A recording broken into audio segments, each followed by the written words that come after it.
para que después quede como lectura para ustedes, ¿sí?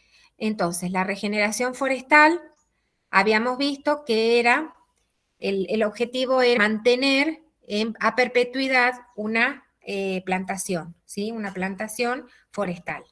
Obviamente, cada 15, 20 años, esa forestación se cosecha, se saca todo y se vuelve a poner una nueva forestación de la misma especie o tal vez de otra especie que tenga más demanda en el mercado. Entonces, en la materia de silvicultura se estudia la forma de aprovechar esas masas forestales, especialmente las arbóreas, bien sean de origen natural o bien procedentes de repoblación o de origen artificial. ¿Sí? Acá estamos con bosques nativos, origen natural, o repoblación o de origen artificial. ¿Sí? Repoblación ya es un origen que es antrópico, o sea, ya lo pone el hombre. Entonces, una vez que ya se tiene esa masa forestal, se realizan tratamientos adecuados que se procede para la sustitución de la masa principal por medio de la denominada regeneración natural. O sea, se aplican en esa masa forestal tratamientos para sustituir esa masa principal. O sea, si es un bosque nativo, lo que puedo hacer es ir aprovechando ese bosque nativo e ir colocando especies que me interesan con con la necesidad de ir repoblando ese bosque nativo, ¿sí? Ahora, un bosque implantado, lo que se hace es aprovechar todo el bosque que se tiene, ya con su diámetro y su altura óptima, se cosecha, se saca del terreno, se aprovecha la madera y se vuelve a colocar plantines, que es lo que se denomina la regeneración natural, ¿sí? Uno piensa que de natural es porque es un bosque nativo, pero en realidad la regeneración natural es la regeneración a partir de la semilla, ¿sí? Entonces, las semillas son las que dan origen a la nueva masa procedente de la misma que se está regenerando.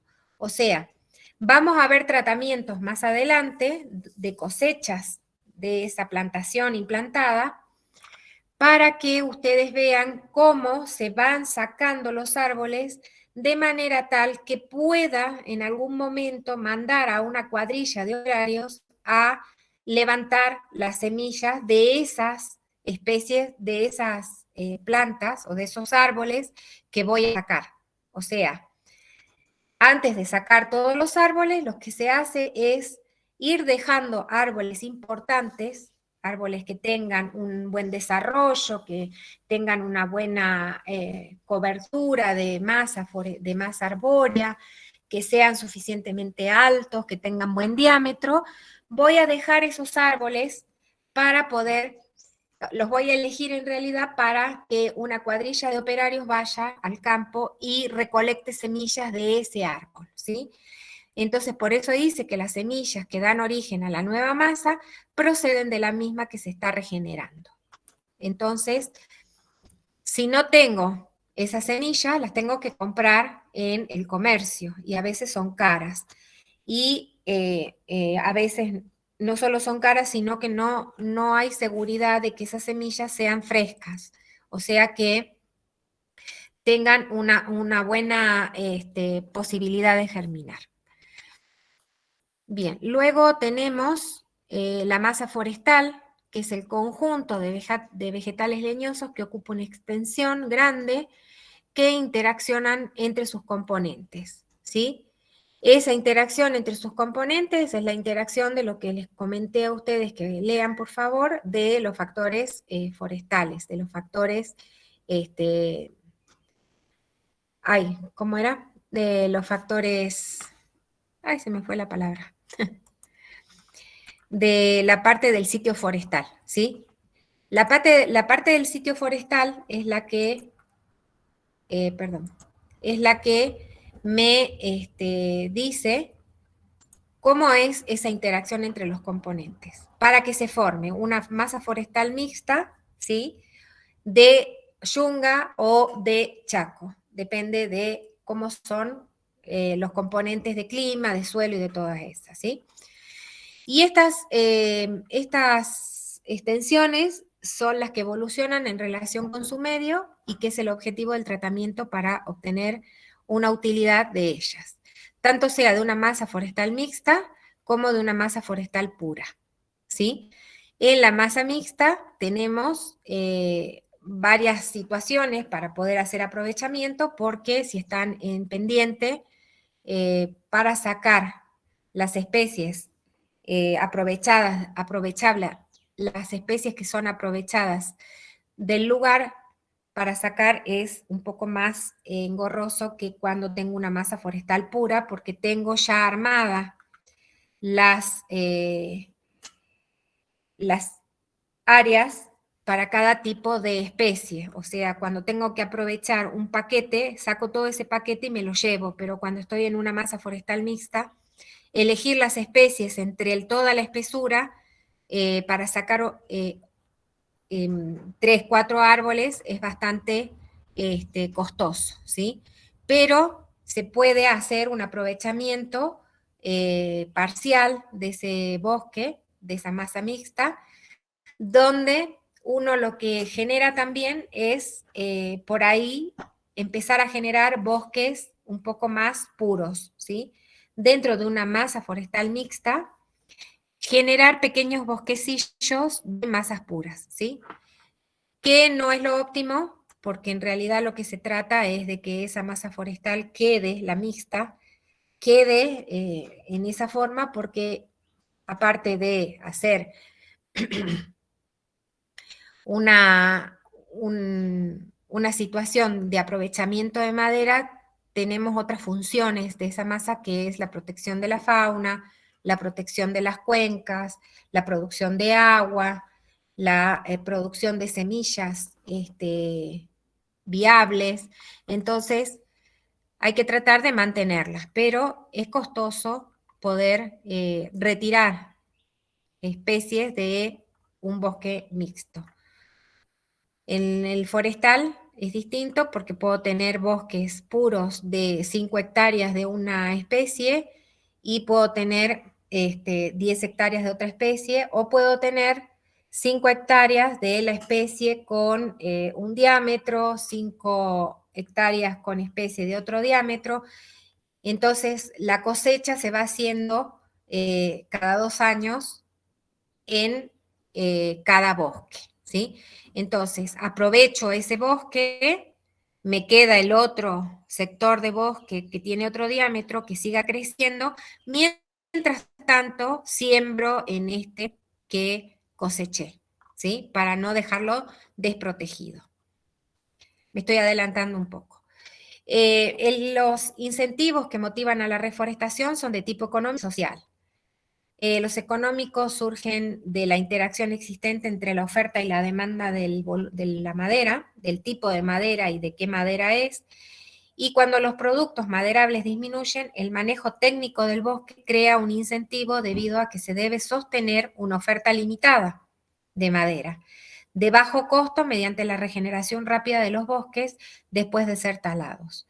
O sea, hay toda una presión sobre los bosques nativos, debido a que muchas veces se cosechan antes de la fecha del turno, debido a las demandas. Entonces, si los productos esos disminuyen, hay que hacer un manejo, una planificación de las plantaciones para sostener una oferta, ¿sí? Una oferta de madera que tenga bajo costo mediante la regeneración rápida, que suele pasar mucho cuando alguna madera se pone de moda, ¿sí? Algunas veces ustedes habrán sentido nombrar los muebles de cedro, los muebles de caoba, los muebles de lapacho, o los muebles de alguna otra madera importante. Eh, bueno, los muebles de pino es lo más común, pero los muebles de pino, los pinos tienen unos 15 de 8 sí, creo que de 10 a 15 años de turno, así que es lo que más sale. Las araucarias también, así que son las maderas que más se utilizan, las maderas de araucaria y las maderas de pino. Entonces, eso hace que haya una oferta constante de madera y de bajo costo, porque la de pino y la de acacia no es tan barata, pero la de pino sí, las de pino son baratas, ¿sí? Como alternativa a la regeneración natural, se indica la posibilidad de proceder a la regeneración artificial. Consiste en regenerar la masa con semillas o plantas ajenas a la masa en tratamiento con técnicas similares a la empleada en la repoblación forestal. O sea, si no puedo hacer una regeneración natural, donde las propias semillas del cultivo anterior que fue cosechado me permiten hacer una regeneración, tengo que hacer una regeneración artificial. Esa regeneración artificial ya es llevar las semillas a un vivero, generar el plantín y llevar el plantín al campo. Eso ya es otro circuito, ¿sí? Entonces, los métodos de reforestación son siembra natural, siembra directa y la plantación. Siembra natural, siembra directa y plantación.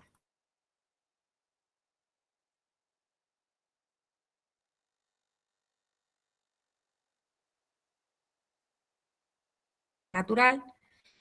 Se utilizan los métodos de tala rasa, árboles semilleros o corta por aclareo sucesivo para la formación de bosques de edad uniforme o en el método de selección para reproducir bosques de edad uniforme.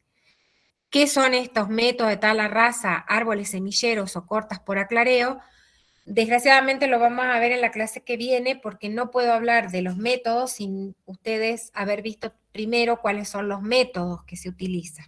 Entonces solo decirles que el de tala rasa es cuando saco todos los árboles por ejemplo, tengo 1 hectárea, vamos a ir a espacios chicos, tengo 1 hectárea de pino y los saco a todos los pinos que tengo en esa hectárea, los saco todos y dejo el suelo limpio, ¿sí?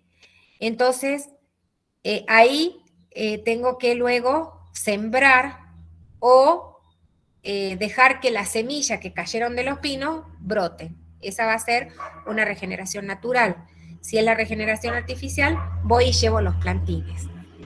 Los árboles semilleros es cuando tengo en esa hectárea todos los pinos y saco todos los pinos menos los más desarrollados, como les comenté recién, que son los que me van a producir la semilla, ¿sí? Y luego las cortas por aclareo sucesivo es que tengo esa hectárea y voy sacando de un sector que ya está con un DAP de 30 centímetros, saco todos los de 30 centímetros que están en un sector de esa hectárea. Luego, en otro sector de la hectárea, el año siguiente, el árbol llega a tener los 30 centímetros y saco eso. Mientras tanto, ya sembré o planté en la hectárea, en el sector de esa hectárea que había sacado el primer año. Entonces, es un como circuito para ir dejando esa hectárea con diferentes edades, rodales de diferentes edades, ¿sí? Eso lo vamos a revisar más adelante. La distribución de siembra directa es distribución artificial de semilla a mano o desde avioneta en una cierta área, que es siembra al voleo o en surco o en manchones, ¿sí? O sea, puedo hacer siembra a mano desde avioneta en una cierta área. Eso es, desde aviones es siembra al voleo, porque el avión va y larga las semillas en el campo. Cuando lo hago a mano también puede ser al voleo, es una persona que va caminando entre surcos y va desparramando semillas en el área. Y o puede ser que los va colocando uno por uno, como se ve un poquito más acá, va colocando uno por uno las semillas. En este caso no son las semillas, pero va poniendo las semillas en los surcos. Esto que están viendo acá es la última, que es la plantación. que cuando es una planta con las raíces desnudas, en cepellón, que es esto, ¿sí? Que es la raíz a desnuda, ¿sí? Se saca de la maceta y queda el cepellón, son las estacas enraizadas, ¿sí? Se pueden sacar estacas de las salicáceas sobre todo, se pueden sacar estacas, se dejan enraizar, se ponen en una tina con agua y se dejan enraizar, o material originado a partir de cultivos de tejido. Eso también se puede hacer, se hace de una hoja o de un sector de la rama, se pueden sacar tejidos y se hacen los cultivos. Eso se llama la plantación, ¿sí?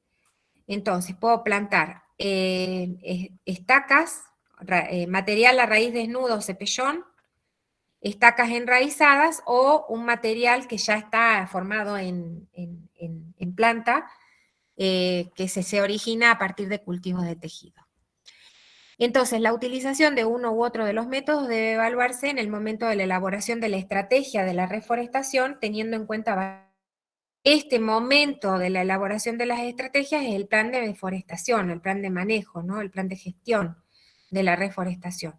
¿Qué hay que tener en cuenta?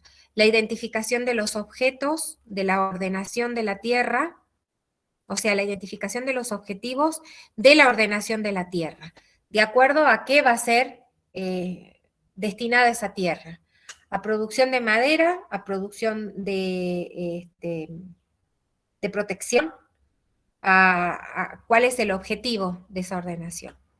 Y la traducción de estos en tipos específicos de rodales forestales y con espesura y composición adecuada. No puedo plantar las especies exóticas en cualquier lugar de la Argentina, entonces tengo que ver qué tipos de rodales forestales voy a plantar y cuál es el objetivo de la ordenación de esa tierra. Qué tipo de rodal voy a generar y la producción de madera versus usos múltiples, ¿sí? Ver si esos objetivos me van a dar producción de madera. Puede haber producción de madera y usos múltiples en un tiempo coincidente que son los años del turno de la especie, ¿sí? Puedo tener una especie que tiene 15, 20 años de turno y en esos 20 años de turno puedo tenerlo como usos múltiples también, ¿sí? Pero una vez que hago la cosecha de esa madera, los usos múltiples desaparecen. Otra de las cosas que tengo que tener en cuenta es análisis de las condiciones específicas de los rodales, ¿sí? ¿Cuáles son las condiciones específicas de los rodales? Los factores ecológicos, los factores que les dije este, que ustedes tenían que revisar del sitio forestal, ¿sí? Entonces, ahí estaban cuáles son los factores, las condiciones específicas que tienen que tener. Generalmente son de suelo, de clima, de pendiente, de todas esas cosas, ¿sí? Algunos son problemas de drenaje, o sea, el tipo de suelo tiene que tener un muy buen drenaje. No puede tener problema de drenaje, porque si no la planta no puede absorber los nutrientes con el agua, porque hay competencia entre lo que es el suelo y la planta. Los factores patológicos, tener cuidado, porque hay especies que tienen siempre asociada una enfermedad, y entonces cuando hago muchos rodales puros, corro con el riesgo de perder todo, porque cuando entra un insecto o entra una enfermedad patológica, generalmente al ser puros, arrasan los individuos. Disponibilidad de agua, muchas especies necesitan en los primeros estadios del desarrollo agua, entonces necesito disponibilidad de agua. Cuando la especie no necesito la disponibilidad de agua. La temperatura, de acuerdo a la temperatura que se manejan en las diferentes zonas, se forman las zonas fitogeográficas, los dominios, las regiones que me dicen qué árbol o qué especie, mejor dicho, qué especie es óptima para esas temperaturas. y tengo que tener en cuenta la vegetación competidora que hay en la zona. Especies, qué clase de edad, la fuente de semilla, el espaciamiento en que las voy a plantar y la preparación del terreno. Vamos a hablar un poquito de la semilla, que es el órgano principal reproductivo de la mayoría de las plantas superiores, terrestres y acuáticas, ¿sí? Desempeña una función fundamental en la renovación, persistencia y dispersión de la población de las plantas, ¿sí? Eso es lo que mantiene la continuidad de las especies. También la regeneración de los bosques y la sucesión ecológica. En la naturaleza, la semilla es una fuente de alimento básico para muchos animales. Entonces, también tengo que cuidar eso cuando tengo en el bosque, por ejemplo, y quiero hacer una regeneración natural, tengo que tener cuidado porque las especies de animales generalmente se proveen también de estas semillas que tienen muchas proteínas, tienen muchísimos carbohidratos, porque son lo que necesita la semilla luego para germinar.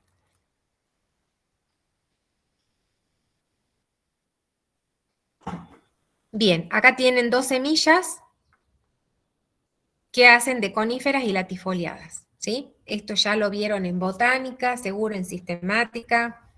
Las diferencias que hay entre las semillas monocotiledóneas y dicotiledóneas, ¿sí? Después ustedes revisan las diferencias, pero tenemos que saber eso porque después la semilla crece de diferente manera, ¿sí? Entonces, primero veamos.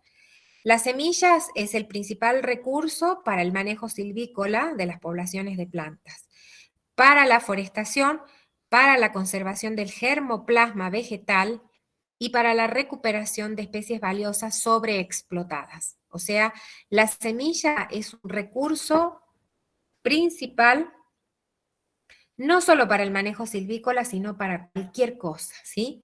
Para cualquier especie. Porque a veces hay especies, no solo forestales, en este caso en forestación o en la materia de silvicultura, pero tienen que saber que es para cualquier tipo de especies, necesitamos tener una continuidad de la semilla, ¿sí? La planta generalmente, luego de la floración, genera la semilla y para mantener esa especie a perpetuidad necesito de que siempre se generen semillas.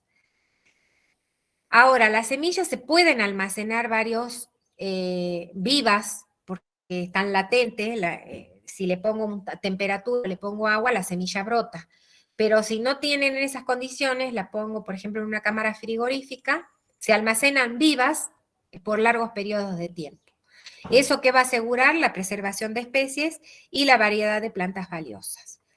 Este almacenaje, en Noruega hay un gran almacén de semillas de todo el mundo, enterradas bajo la nieve, conservadas obviamente en heladeras específicas, con las temperaturas necesarias, que todo el mundo, los especialistas y los que se manejan en esta parte de la conservación, van juntando semillas y se van colocando ahí. Entonces es el banco de semillas más grande del mundo que tiene especies de todo el mundo, de todas las especies. Es un búnker que está en Noruega debido a la región, que conviene que sea una región fría, y tiene un ingreso muy restringido porque no puede entrar, obviamente, ninguna persona que lleve algún tipo de bacteria o algún tipo de ácaro o algo que pueda perjudicar a ese banco de semillas. Así que está muy custodiado, mucho más que el Vaticano más o menos, así que después si quieren buscar banco de semillas sí creo que es Noruega, estimo que sí, no sé si es Oslo el lugar donde está, pero es un banco de semillas muy grande. ¿Cuál es la función? Es esta, ¿sí? Para poder tener luego, poder reforestar, conservar, ¿sí? Germoplasmas, recuperar especies valiosas, todo eso. Las técnicas de recolección de semilla, cuando tengo el árbol todavía sin sacar del área, voy a recolectar frutos o semillas caídas directamente al suelo, ¿sí? En estos casos son géneros que poseen frutos de gran tamaño y es habitual recolectarlos del suelo una vez que estos han caído de forma natural, ¿sí? Ese procedimiento es barato, no exige mano de obra tan clasificada, no hay que treparse a los árboles porque frutos o semillas caídas al suelo, y el tamaño del fruto es muy importante porque cuanto mayor sea, más fácil de ver y de recogerlo a mano es posible.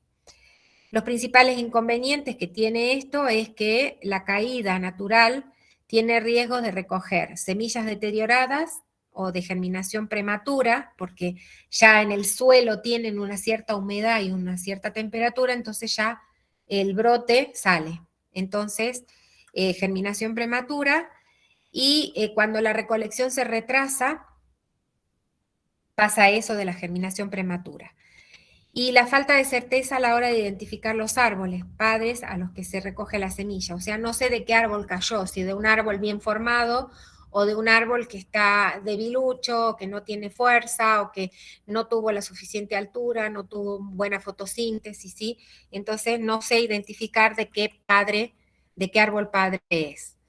Después tengo recolección en pie de los árboles en pie, que es trepando, donde ustedes ven acá escaleras, sogas, arnés, algunas veces tienen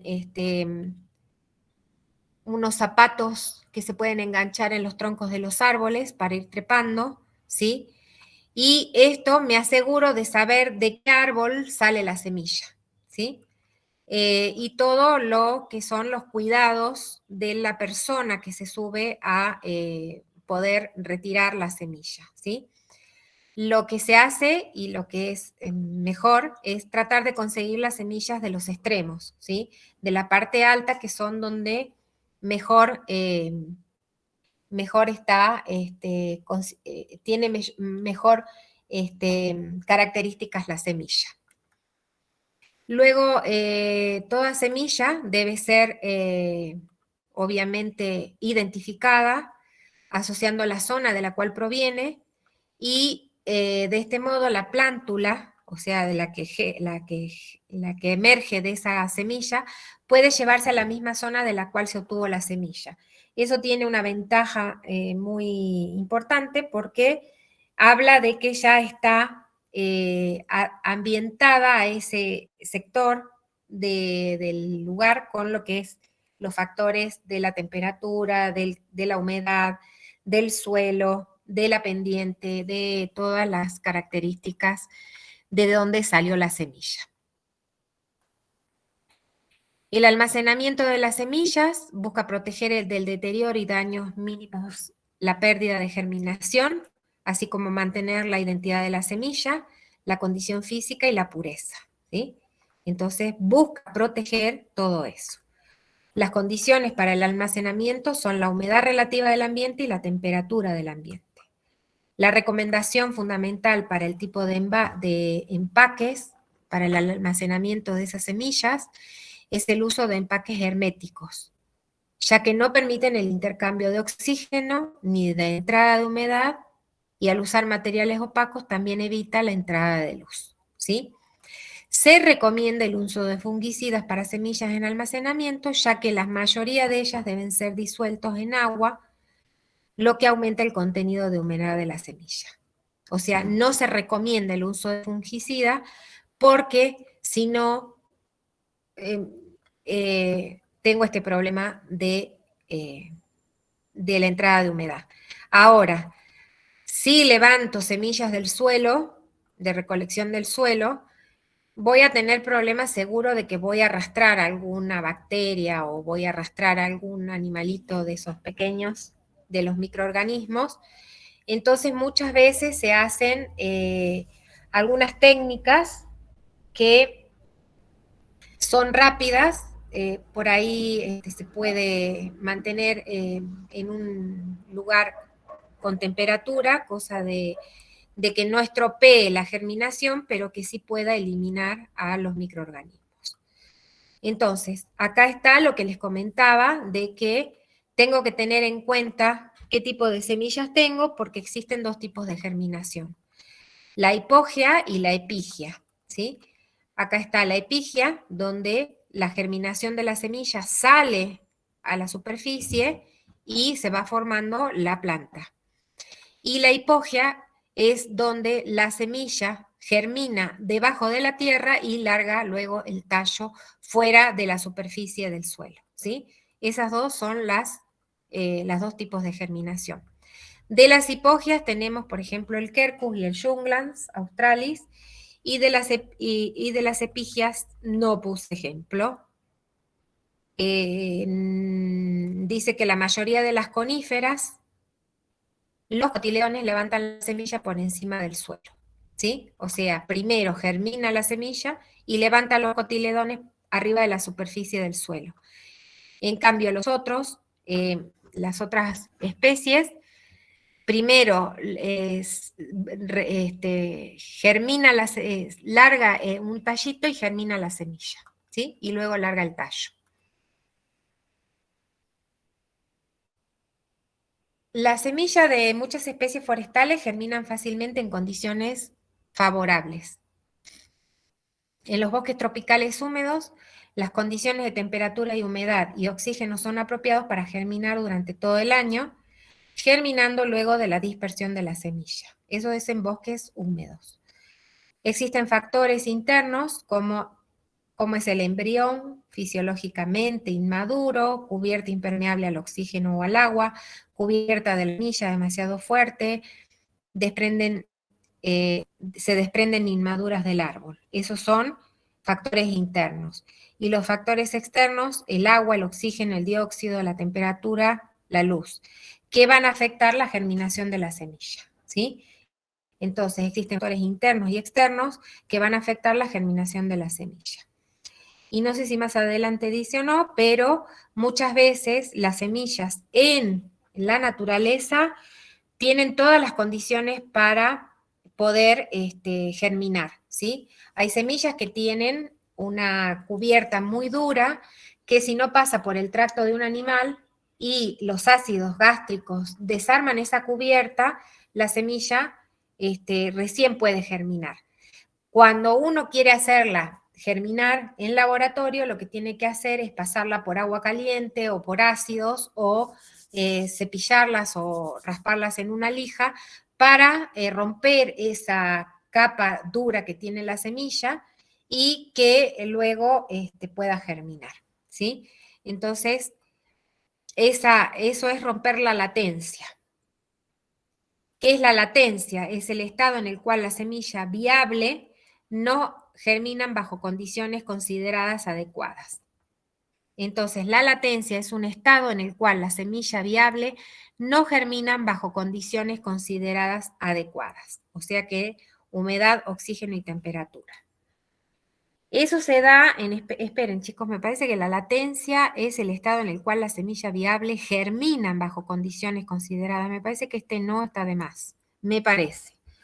A ver. Estas se dan en especies de áreas de climas estacionales entre severas y le permite al organismo sobrevivir como semilla en vez de plántula. Ah, está bien, está bien, está bien, está bien. No dije nada. Quiero que veamos, interpretamos que la latencia es un estado donde la semilla se queda como semilla. A eso se refiere esta frase, ¿sí? Porque no tiene las condiciones necesarias para germinar. Entonces, la latencia es cuando se queda como semilla, ¿sí? Y el organismo sobrevive como semilla, en vez de germinar y generar la plántula.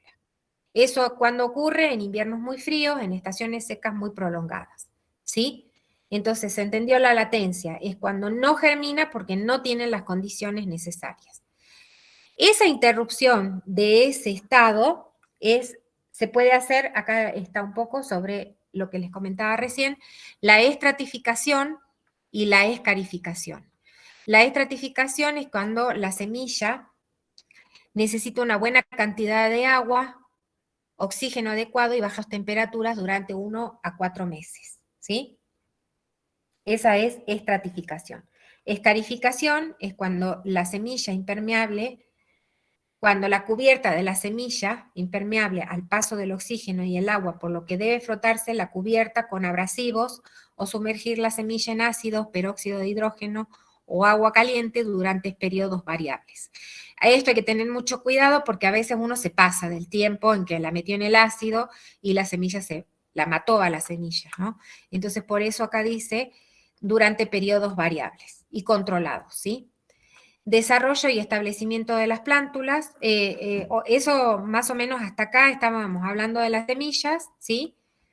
Ahora vamos a ver el desarrollo y establecimiento de las plántulas, donde el desarrollo de las plántulas, desde su germinación hasta el momento en que quedan establecidas, es el periodo que más cuidado necesita, porque es el más crítico, ¿sí?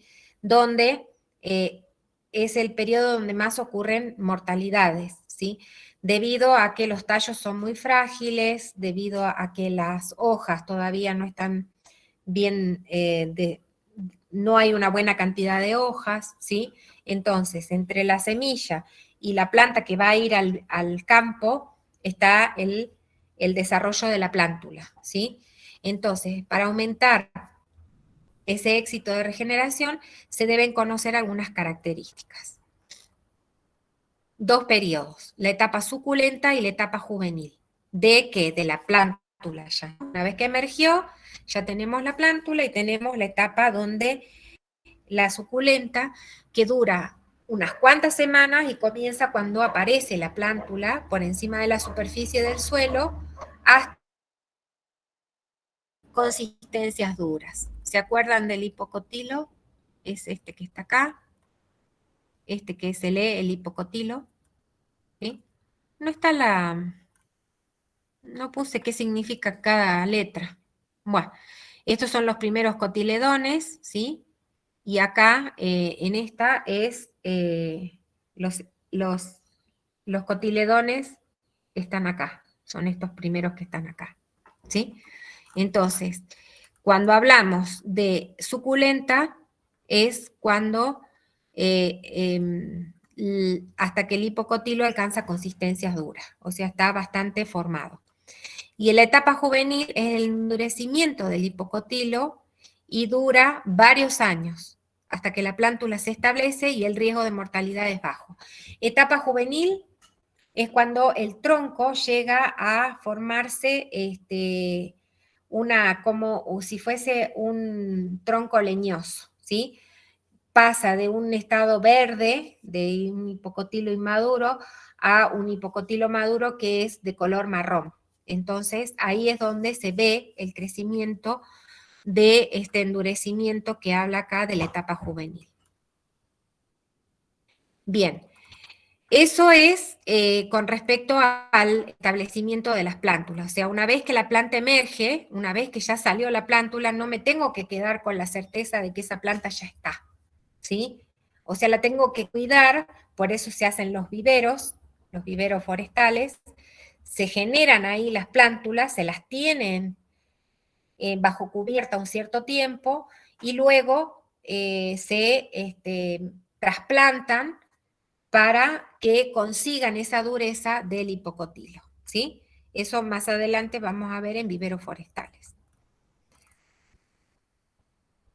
¿Cuántos periodos la prueba de semilla, que es el práctico que le digo que tienen que ver con la profesora Mili, es de las semillas que se deben someter a prueba para determinar la cantidad que deben sembrarse por unidad de área para obtener un número predecible de plantas saludables. O sea, tengo una cantidad de semillas que tengo que someter a ciertas pruebas para determinar qué cantidad de semillas me van a brotar, porque en la planificación y en la gestión digo, acá quiero tener 1000 individuos, entonces no tengo que agarrar 1000 semillas, porque si agarro 1000 semillas es probable que tenga una pérdida por alguna razón de las que habíamos hablado antes, que puedo tener pérdidas por lo que habíamos visto más adelante, por factores internos o externos, pueden haber pérdidas en alguna de las 1000 semillas. Entonces, lo primero que tengo que hacer es someterla a prueba. Y se realizan pruebas de autenticidad, de que sean de la especie que estoy buscando, de que sean puras, o sea que, bueno, genéticamente se sabe si son puras o no por de dónde se colectaron las semillas, o sea, el que se ocupa, hay gente que tiene el comercio de juntar las semillas, entonces se ocupa de saber si son puras, si sacaron de un rodal puro o de un rodal mixto, porque hay semillas que son muy parecidas, pero son de especies distintas. Entonces tengo que tener certeza de que la pureza de esa especie son todas las semillas que tengo. El contenido de humedad que se miden con algunos equipos y la viabilidad, ¿sí? Todo eso lo van a ver ustedes seguro con la profesora, donde van a tener un lote de 1000 semillas y van a tener algunas características para saber si la semilla esa tiene todas estas cualidades, ¿sí? Y finalmente, de la dotación de semillas inicial que yo tengo, ¿cuántos individuos voy a obtener en realidad para el campo? Y luego tengo que hacer, para hacer la siembra de la manipulación de la preparación del terreno, tengo que tener 4 factores, que son los factores que más o menos vimos en lo que ustedes vieron en el sitio forestal, ¿sí? El primero es el clima, los factores microambientales atmosféricos, donde está la temperatura, la radiación solar, la evapotranspiración excesiva, ¿sí? Esa es la preparación del terreno donde voy a poner la semilla. El horizonte superficial del suelo, del bosque y vegetación competitiva, que el horizonte superficial del suelo del bosque y la vegetación competitiva, condiciones y cantidad de ramas y hojas caídas, y especies de malezas. O sea, tengo que controlar esos factores. Del horizonte superficial del suelo del bosque, de la vegetación competitiva, acá es una coma, las condiciones y cantidad de ramas y hojas caídas y las especies de malezas. Tengo que controlar todo esto porque luego que coloco el plantín o que la semilla brotó, voy a tener competencia de otras especies, porque en el suelo han quedado semillas de una sucesión primaria o sucesión secundaria, lo que se quiera, pero siempre hay semillas latentes de otras especies. Entonces, si le doy las condiciones óptimas para que brote la semilla de la especie que me interesa, tengo también las condiciones óptimas para que broten las otras semillas de especies que no me interesan. Entonces, tengo que tener un control de esa superficie del suelo del bosque. Después, del suelo, los factores físicos de textura, porosidad, densidad total, capacidad de retención y disponibilidad de agua, suelo endurecido, necesidad de drenaje, capacidad de intercambio catiónico, nutrición, pH, microrrizas y organismos del suelo. Todo esto hace a un suelo óptimo. Tengo que ver de que sea óptimo, ¿sí? Tengo que ver qué textura tiene, la porosidad y todo lo que acabamos de ver, ¿sí? Y de los factores bióticos, los animales, insectos, enfermedades y aves. Ese es el factor biótico que tengo que revisar cuando pongo una semilla en el campo, de que obviamente no tenga, lo voy a tener. Por eso es que el factor que me introduce a mí a ver qué cantidad de semillas voy a colocar, si las coloco a voleo en un campo, voy a tener que prever que tengo esto. No puedo deshacerme de esto, no puedo matar los animales, ni tampoco andar tirando pesticidas para los insectos y hacer una malla para que las aves no lleguen. Entonces tengo que prever que tengo este impacto, ¿sí? Entonces voy a perder semillas. Entonces dentro de esa pérdida de semillas, las contabilizo para que en vez de 1010 ponga 1100, ¿sí? A eso voy, que tengo que tener en cuenta ese impacto que voy a tener por el factor biótico. Luego tengo este tiempo, este gráfico, que es donde veo altura o porcentaje de ocupación del terreno, o sea, acá altura o porcentaje de ocupación del terreno versus el tiempo, ¿sí? El tiempo inicial T1, que está acá, es crítico para la determinación de cuál entre las especies es la que acapara los recursos del terreno, ¿sí? Esto lo que me va a ayudar a entender es un poco el tiempo entre T0 y T1, es el tiempo en donde brota la semilla de la especie deseada más todas las otras semillas que son las competidoras, que puede ser, por ejemplo, rebrotes de especies latifoliadas, coníferas, que son las que yo planté y que las que quiero obtener, y por ejemplo voy a tener un crecimiento de pastos, ¿sí? El pasto va a decaer una vez que éstas hicieron sombra, entonces ya el pasto decrece en altura, ¿sí? Al principio viene bien porque no tengo competencia con ninguna de los rebrotes ni de las coníferas, entonces va bien. Cuando las herbáceas o los pastos ya tienen una cobertura por arriba, un dosel que les está haciendo sombra, obviamente ya pierden altura y se mantienen bajos en altura o se pierden, ¿sí? Porque no tienen tienen sombra, o sea, no tienen la luz ni tampoco el sol para hacer la fotosíntesis. Entonces, es crítico el T1 para la determinación de cuál entre las especies es la que acapara los recursos del terreno. Es por ello que debe realizarse tratamientos silvícolas después de T0. Acá en T0, después hasta T1, hago tratamientos silvícolas. Esos tratamientos silvícolas son las limpiezas que hay que hacer en el lugar donde se generó la plantación. Que obviamente esos tratamientos silvícolas los vamos a ver mucho más adelante, pero ya vayan sabiendo que una vez que uno coloca una especie, una planta en el campo, los primeros años, los 2 primeros años, todos los años, tiene que hacer una limpieza de todas estas herbáceas o pastos que son los que me compiten por los nutrientes del suelo y si crecen más rápido me ahogan la planta que estoy queriendo hacer crecer, ¿sí? Entonces, la tarea del silvicultor es evaluar los requerimientos ecológicos y fisiológicos de la planta para manipular el ambiente que permite incrementar el crecimiento de la planta deseada, las coníferas plantadas o los rebrotes de especies latifoliadas, ¿sí? Entonces, cualquiera de estas dos, en un mismo gráfico, está puesto que tengo que hacer un tratamiento en estos primeros años.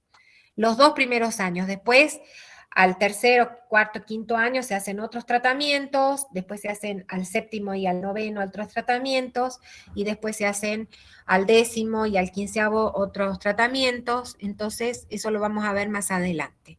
Pero durante todo el crecimiento de lo que sean coníferas o latifoliadas, si son forestaciones implantadas, tengo que hacer tratamientos de limpieza por varias razones, por sanidad y por cuidado del fuego y todas esas cosas, ¿sí? Bien. Los objetivos de la preparación del terreno es mejorar las condiciones iniciales, o sea, para preparar el terreno, para poner la plántula una vez que emergió de la semilla, tengo que preparar el terreno. Cuando el árbol tira la semilla,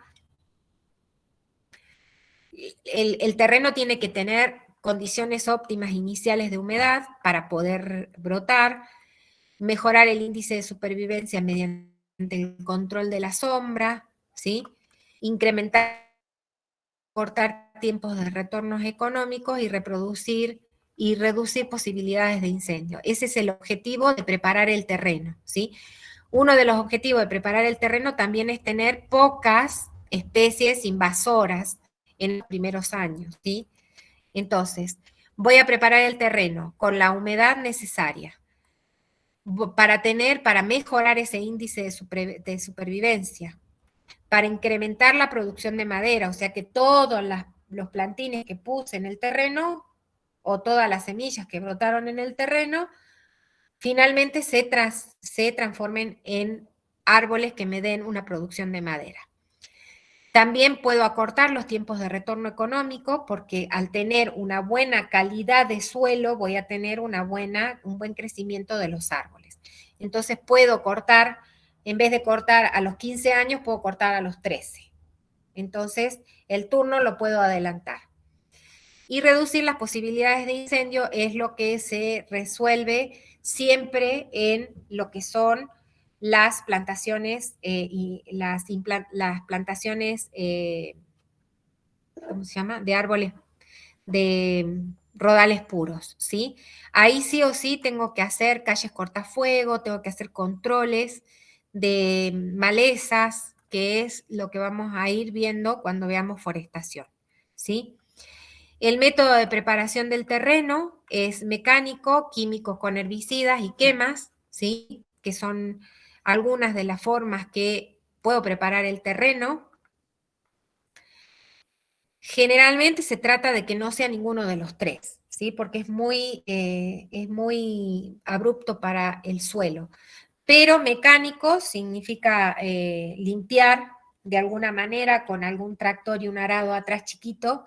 Voy limpiando las malezas, voy sacando las malezas que me van a impedir que la plántula de la especie deseada crezca, ¿sí?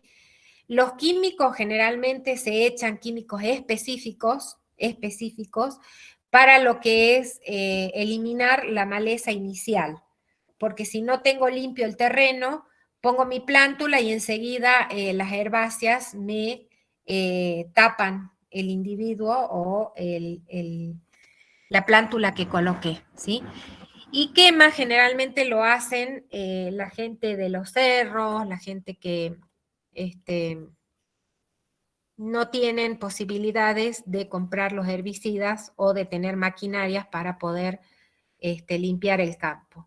Esto de las quemas deja el terreno, deja el suelo muy descubierto, incluso llega a quemar materia orgánica y llega a quemar nutrientes, así que no es muy recomendable. La siembra puede ser siembra natural, que depende de los semilleros circundantes para la producción de semilla, y el éxito de esa regeneración natural va a depender de la fuente de semilla que sea viable, del terreno preparado adecuadamente y del ambiente compatible con la germinación y el establecimiento de la plántula. O sea, la regeneración de los rodales por semilla pueden ser naturales o artificiales. Naturales dependen de los semilleros circundantes, o sea, de las especies ya formadas y desarrolladas antes de la corta final, que estén alrededor de esa zona donde quiero la producción de semilla. Y el éxito de esa regeneración va a depender de eso, de la semilla, de cómo está el terreno y de cómo es el ambiente para que se establezca la plántula.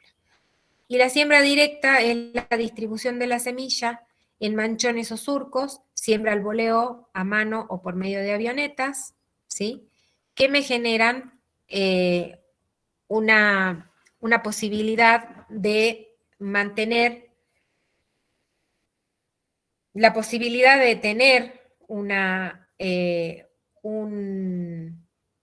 germinación adecuada, siempre y cuando maneje bien el terreno, y esa germinación tenga los controles necesarios para que no sean ahogadas por otras especies no deseadas, ¿sí? Entonces, dentro de lo que son las siembras, tenemos este tipo de siembras que es la semilla directamente en el campo, ¿sí? La semilla directamente en el campo generan a veces algunos problemitas de controles, porque necesito mucho, los 2 primeros años, mucho control en el área para asegurarme de que la semilla que brotó devenga en un plantín y ese plantín vaya a una planta adulta, ¿sí? Es una cosa que hay especies que se hacen así, con siembra natural, y hay especies que son con plantines directamente llevados al campo. En este caso estábamos hablando de semillas. Lo importante de acá es las semillas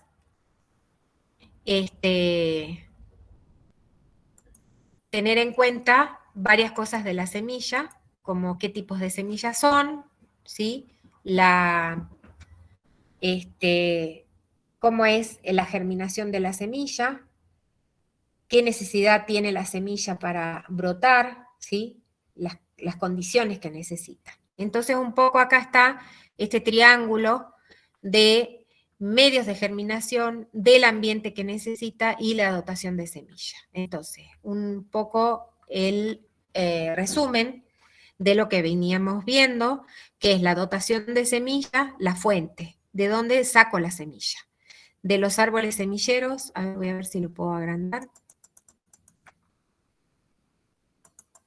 para no estar achicando. Ahí está. La dotación de semillas, fuente, árboles semilleros, rodales adyacentes al área de corta, a mata rasa. Mata rasa o tala rasa es lo mismo, es sacar todos los árboles que están en el rodal cuando ese rodal ya tiene la edad de ser cosechado, ¿sí? Entonces, ¿qué otra parte tengo que ver de la dotación de semilla? ¿Qué especie? ¿Sí? La producción que me puede llegar a dar, la calidad, la viabilidad y la diseminación de la semilla, ¿sí? El daño que se pueden producir los insectos o los roedores, ¿sí? Eso es con respecto a la dotación de la semilla.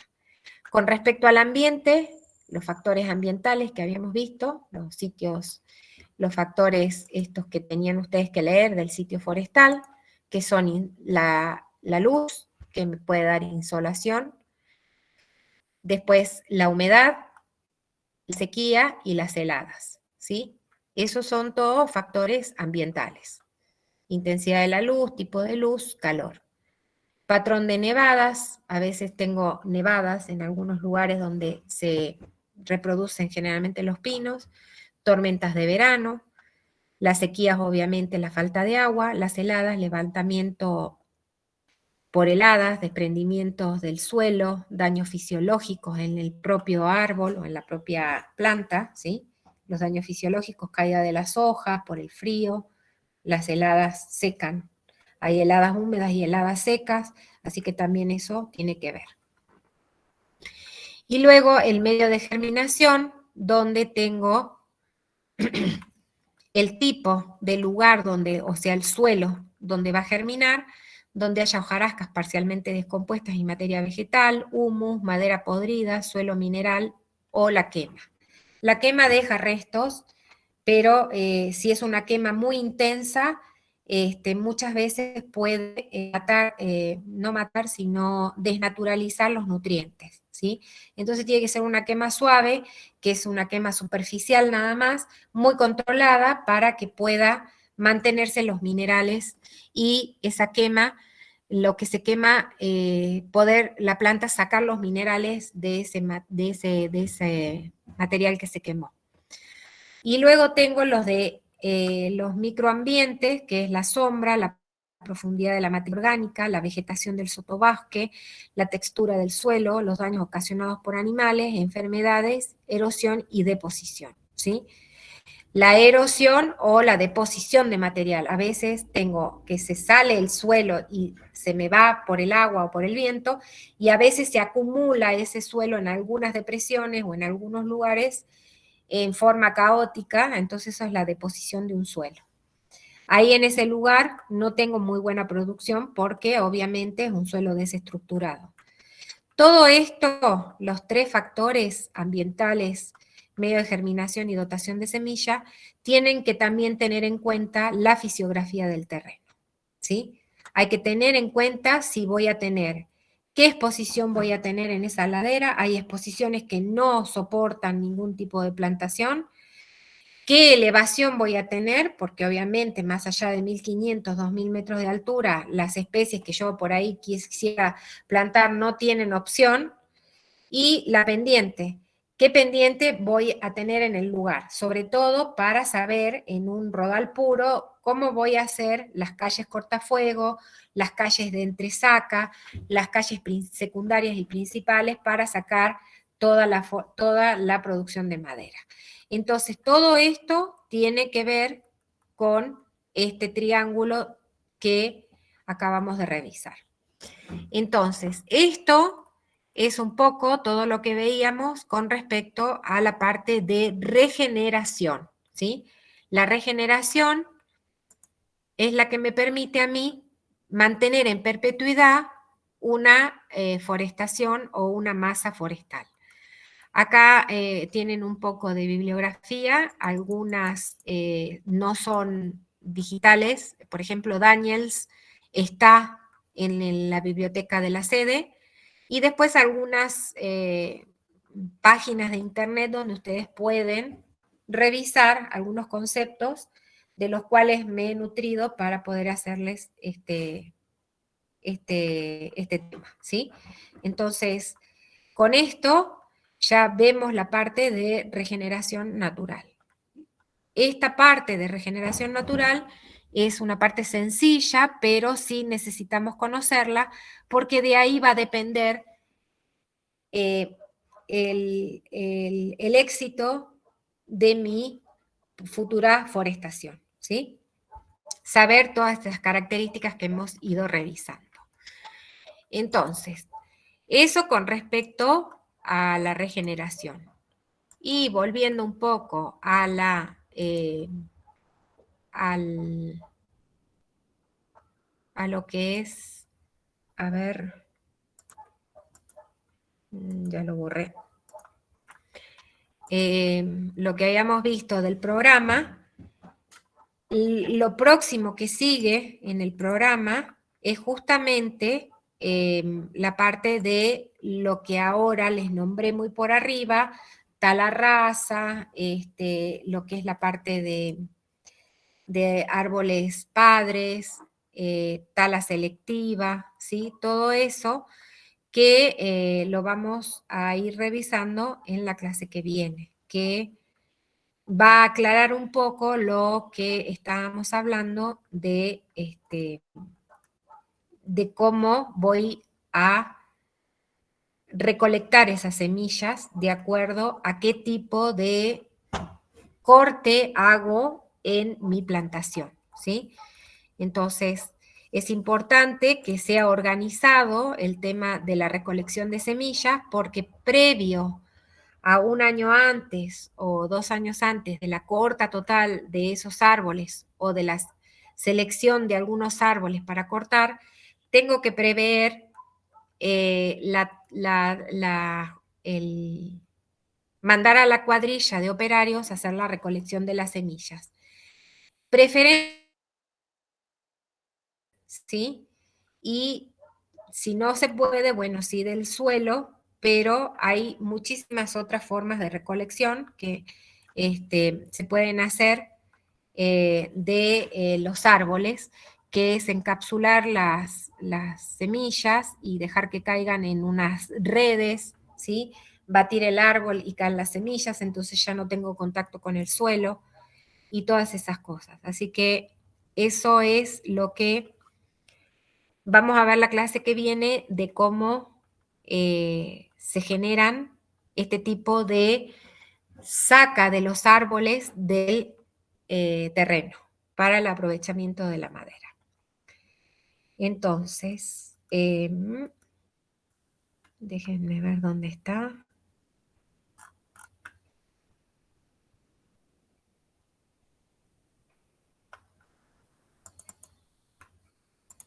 Bueno, la matriz curricular. Quería mostrárselas otra vez.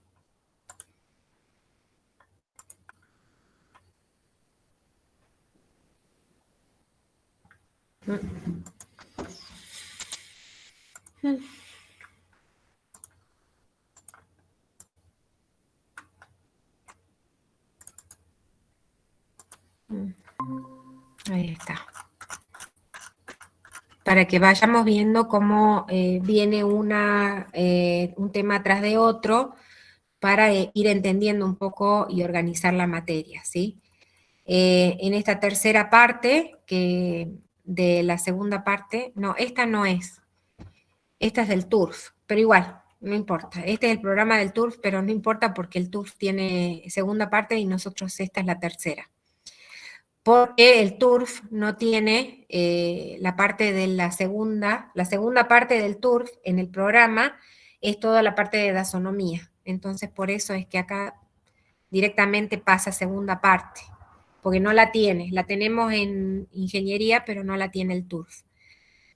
Pero igual es regeneración natural, métodos de regeneración, que vamos a ver el de tala rasa y árboles padres, y método de regeneración, aclareo sucesivo y selección, ¿sí? Y luego vamos a pasar a la parte ya de forestación y vivero, que ya es un poco más entretenido, porque vamos a ver cómo es realmente hacer el plantín en un vivero y luego llevarlo al campo. Entonces, esa es un poco el cronograma que vamos a ir viendo, ¿sí? Ya voy a acomodar el cronograma que tengo armado a medias, y bueno, le mando el de la teoría y después que en todo caso la profesora Mili les dé la de la práctica, ¿sí? Hasta acá vamos a llegar. No sé si hay alguna duda con respecto a todo esto que estuvimos viendo hoy. Profe, Sí. eh, cuando hago preparación del terreno, mido la condición de humedad, el índice de supervivencia, de control de sombra, cómo lo mido eso? Generalmente vas al campo y ves en ciertos momentos del día cómo se genera sombra en ese lugar. Si Mm, las plantas te generan sombra el 100% del día o en algún momento las plantas tienen incidencia en el cenit directamente. Entonces de ahí puedo definir si voy a tener, hay algunas especies que cuando brotan necesitan una cierta cantidad de sombra porque son especies muy vulnerables a ser quemadas por el sol directo. Entonces se plantan bajo una cubierta, ¿sí? No es una cubierta densa, pero sí que tenga una cierta cantidad de sombra en el sector. Entonces uno va al campo y revisa qué cantidad de sombra tengo durante o sea, durante el día. Porque el sol de la mañana hasta las 11 de la mañana tiene una fuerza y después cuando está en el cenit hasta las 2, 3 de la tarde, los rayos UV son muy fuertes, entonces ahí es donde hay que ver si tengo o no tengo posibilidades de que esa planta tenga no una sombra, sino un sombreado de que no incida directamente sobre el plantín. Eso es cuando hablo de la parte de, del terreno ese preparado para la germinación. Generalmente eso es cuando estoy poniendo semillas y van a germinar en el campo, ¿no? Ahora, cuando no son las semillas que germinan en el campo, sino en un vivero, ese sombreado lo consigo con las mantas de media sombra o con algún tipo de cubierta que tiene el vivero, ¿sí? No sé si es eso la y, pregunta. y las plántulas, cuando los plantas en el campo, que no No, pueden. cuando las plántulas, cuando son semillas plantadas en el suelo, necesito tener, si es especie un poco intolerante a la sombra en los primeros periodos, trato de que se haga en lo que nosotros vamos a ver la clase que viene, en las, las cortas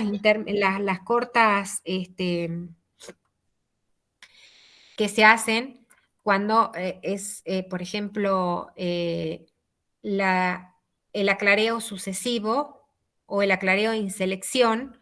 Yo selecciono qué árboles voy a sacar y dejo otros árboles que me van a generar esa sombra, ¿sí? Aparte de generarme esa sombra, porque quedan, ponele, de 1000 árboles me van a quedar unos 150 árboles, pero distribuidos en todo el área que me permitan que los plantines tengan una cierta cantidad de sombra, ¿sí? O sea, lo que se busca también es bajar un poco la temperatura de la incidencia del sol sobre ese terreno. Entonces, si yo pongo la semilla hasta que nace el plantín, voy a tener esa cubierta de estos árboles que quedaron en el campo, ¿sí? Que se llama el método de regeneración por selección. Entonces, una vez que ya los plantines han crecido, lo que se hace es el aprovechamiento de esos árboles de alguna manera que no caigan sobre los plantines. O sea, cuando hago el volteo del árbol, tratar de que no caigan sobre los plantines, ¿sí? Entonces, saco el árbol y ya me quedan los plantines de una altura tal que ya pueden defenderse solos contra las adversidades del clima, ¿sí? Si hay mucho sol o si le falta agua o lo que sea, ya tienen la suficiente fuerza como para soportar todas esas inclemencias que pueden haber. No es que se seca, lo que se hace es cuando uno planta, planta antes de la época de lluvia.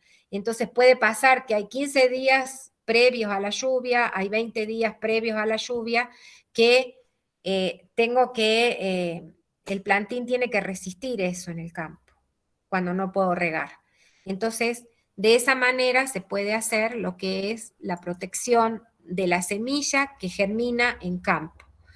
Cuando la semilla germina en vivero es distinto porque yo ya llevo el plantín robustificado, que se llama, al campo. Quiere decir que ese plantín lo pongo y ya ese plantín tiene que darse las mañas para poder surgir como árbol, ¿sí?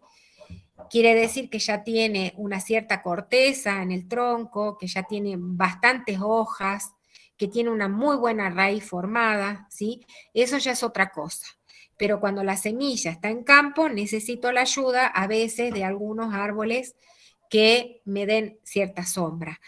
Cuando la especie requiere de eso, hay semillas que pueden brotar y no tienen ningún problema a la luz plena del sol, ¿no? Eso depende de la especie. Generalmente los pinos no tienen ningún problema. Es más, les encanta el sol directo, ¿sí? No sé si eso Sí, es bro. lo que quedó un poco... Y cuando hablo de reducir los incendios, ¿qué? ¿Hay alguno como como puede ser cortina Sí, que sí. aguanten? No, no, no. Eso lo vamos a ver mucho más adelante, que es la parte de las cortas intermedias. ¿Cómo reduzco? Porque no puedo evitar que haya incendios en algunas ocasiones. ¿Cómo reduzco los incendios? Es haciendo cortas intermedias que se llaman, que es sacando ramas, que es sacando todas las ramas inferiores de los árboles, que es cortando sacando a veces tratando de limpiar el sotobosque para que no haya mucho material inflamable, generando en la planificación, se generan calles secundarias y calles primarias que tienen diferentes anchos, donde se puede evitar el salto del fuego de un rodal a otro, ¿sí? Y por ahí después se aprovecha para sacar la producción de madera. Eso es muchísimo más adelante, lo vamos a ver, pero para ahora, para responder a tu pregunta, se hacen muchas técnicas para evitar tanto incendios forestales como la propagación de enfermedades, ¿sí? La propagación de enfermedades también con estas calles cortafuegos o con estas calles anchas, lo que evitas es tener contacto de las copas de un rodal a otro. Si se incendia un rodal, evitar que pase al siguiente rodal, entonces están estas distancias de copa que se ponen para que se evite el salto del fuego por las hojas, ¿sí? Incluso por la raíz, porque cuando los pinos se incendian y el incendio es muy fuerte, llega hasta la raíz el incendio. Entonces, el incendio pasa por el suelo, de raíz en raíz se va incendiando. Puedo creer haber apagado un incendio y en realidad el incendio va por debajo del suelo. Entonces tengo que tener muchos controles con respecto a ese tipo de situaciones. Con los incendios, con los animales, con los insectos, muchas veces detectado en un sector, lo que se hace es tratar de tirar herbicidas o tirar fungicidas o tirar el elemento que pueda matar a ese insecto, muchas veces con aviones, ¿no? Se hacen vuelos de aviones rasantes donde se tira el líquido sobre la especie que está infectada para que no siga propagándose hacia otros sectores. Eso lo vamos a ver mucho más adelante, pero son situaciones que a veces no son fáciles, no es que haga una calle cortafuego o una calle de tanto de ancho, porque muchas veces tengo el viento como un factor en contra, ¿sí? Si no hay mucho viento, esa calle puede servir, pero si hay mucho viento, olvídate que la calle es a cortafuego o todos los planes de cortafuego que hiciste o todos los planes contra el incendio que hiciste te funcionen. Eso es mucho lo que pasa muchas veces vemos en las noticias, en Patagonia, en los bosques nativos de Patagonia, muchas veces es imposible evitar, a veces son de especies puras, ¿no? Nativos de especies puras. Es imposible evitar los incendios o controlar los incendios porque tenemos relieves muy pronunciados, o sea, alturas muy pronunciadas, pendientes muy pronunciadas, y no hay cómo llegar a esos lugares. Entonces llegan los hidroaviones, los helicópteros, para poder apagar el incendio. Pero no es suficiente porque el viento arrasa con el fuego y los va subiendo y se va arrasando con todo. Se pierden a veces hasta 50.000 hectáreas, es impresionante. En una forestación lo que se intenta es tener un control de gente que no haga incendio, o sea, tratar de controlar que no se meta gente o controlar de que no haya mucho material ignífugo en el suelo o en la parte basal del árbol, que eso es lo que te comento, que es las cortas intermedias, ¿sí? Lo vamos a ver más adelante, pero quédate con esa idea ahora de cómo puedo controlar incendios o plagas. Bien, profe. Gracias. De nada. Bien, ¿alguna otra pregunta? Bien, perfecto, chicos. Hemos llegado a Por las ahora no, 12. profe. ¿Perdón? Que por ahora no, profe. Ah, bueno, dale. Bueno, listo, chicos. Espero haberles aclarado un poco lo que tienen que hacer de inventario, que había quedado esa tabla para ver. Ya la tabla de cómo van a organizar los datos lo hacen con Mili, y cualquier cosa, si no, en alguna consulta lo vemos conmigo. Nos vemos el jueves, estamos en la sede. Si ustedes tienen algún tipo de necesidad de hablar con nosotras, estaríamos ahí tipo hasta las 5 de la tarde. Y después, si no, el lunes que viene ya va a ser en la sede directamente. Voy a tratar de llevar todos los instrumentos de medida. Vamos a ver si salimos un ratito a la plaza para medir altura y diámetro, para que tengan ustedes idea cómo se usan los instrumentos. Y la posibilidad de ir al INTA de Yuto, ya vamos a ver qué nos contestan, para ir a ver algunas cositas de repoblación que están haciendo ellos ahí. Así que los dejo, chicos, los libero. Muchas gracias por participar y nos vemos entonces en la semana o el lunes que viene. Bueno, profe, el jueves a la mañana está también. Vamos a estar el jueves a la mañana seguro, y no sé si va a ser tomando el examen, rinden de manejo de suelos y topografía, y ya tipo mediodía seguro vamos a estar desocupadas, y ahí es donde ustedes, no sé si Mili se comunicará con ustedes por favor, en todo caso pregúntenle. Yo le voy a comentar de que tenemos que apurar un poco los prácticos porque si no estamos muy demorados. Ah, bien, profe. Capaz que le haga Muy una bien. consulta, ¿no? Sí. Y o sea, el jueves voy a preparar. Bueno, perfecto. Dale, nos vemos entonces. Bueno, profe, gracias. Hasta luego. Chao.